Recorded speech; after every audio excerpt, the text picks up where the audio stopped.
अस्सलाम वालेकुम। Sindh online school में अवा शागिर्दन के भलीकार आवाया अवां जे इल्म कीमिया जो उस्ताद नजफ हैदर मेमन। प्यारा बारो अज अवां जे सामू जेको मूं टॉपिक है वो है इलेक्ट्रॉनी रगबत यानी इलेक्ट्रॉन अफिनिटी। इलेक्ट्रॉनी रगबत इलेक्ट्रॉन अफिनिटी मान मतलब अट्रैक्शन फॉर एन इलेक्ट्रॉन।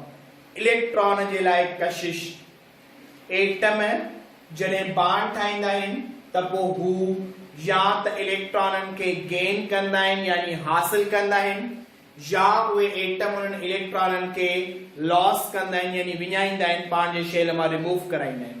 हाणे एटम मंझां इलेक्ट्रॉन खे रिमूव कराइण जे लाइ जेका एनर्जी घुर्बल हुई उहा हुई आयोनाइजेशन वारी तवानाई जेका असां पोएं लेक्चर में पढ़ी आयासीं। हाणे एटम इलेक्ट्रॉन के गेन तो करे पियो यानी गेन करण जे लाइ जेका एनर्जी में तब्दीली ईंदी चेंज इन एनर्जी थींदी उहा थींदी असां वटि इलेक्ट्रॉन अफिनिटी।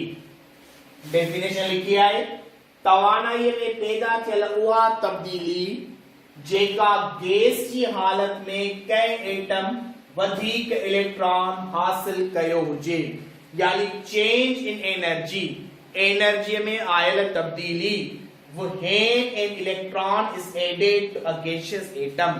जॾहिं को बि इलेक्ट्रॉन एटम जे गैस वारी हालत में उन एटम में दाखिल कयो वञे यानी उहो एटम उन इलेक्ट्रॉन खे गेन करे त अहिड़े क़िस्म जी तब्दीली एनर्जी में आयल तब्दीलीअ खे असां सॾींदासीं इलेक्ट्रॉन अफिनिटी इलेक्ट्रॉनी रगबत।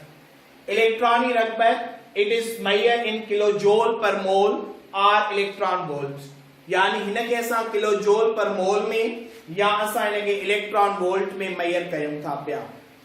पीरियोडिक टेबल जे अंदर जेकॾहिं असां ग्रुप ऐं पीरियड जे हवाले सां ॾिसूं त if we move down the group जॾहिं ग्रुप में टॉप टू बॉटम असां हेठि ईंदासीं त आयोनाइजेशन वारी इलेक्ट्रॉन जेका इलेक्ट्रॉनी रगबत आहे यानी इलेक्ट्रॉन अफिनिटी उहा डिक्रीज थींदी असां वटि। ऐं पीरियड में फ्रॉम लेफ्ट टू राइट खाॿे खां जॾहिं साॼे पासे हलंदासीं त इहा इलेक्ट्रॉन अफिनिटी असां वटि इंक्रीज थींदी। छो छाकाणि त इलेक्ट्रॉन अफिनिटी ॿिनि शयुनि ते दारो मदार रखे पई, हिकु त एटम जी साइज ते ॿियो मर्कज़ जी चार्ज ते यानी electron affinity depends upon the size of an atom and the nuclear charge यानी न्यूक्लियर चार्ज यानी न्यूक्लियस जे मथां केतिरी चार्ज आहे ऐं गॾोगॾु एटम जी साइज केतिरी आहे यानी इन्हनि ॿिन्हिनि शयुनि खे मद्दे नज़र रखी करे ई ख़बर पवंदी त एटम इलेक्ट्रॉन खे गेन करण में केतिरी एनर्जी खे लॉस कंदो या केतिरी एनर्जी खे गेन कंदो यानी इहो हुयो असां वटि अबाउट द इलेक्ट्रॉन अफिनिटी। उम्मीद पियो कयां तव्हांखे अॼोको लेक्चर सम्झ में अची वियो हूंदो। Thank U very much.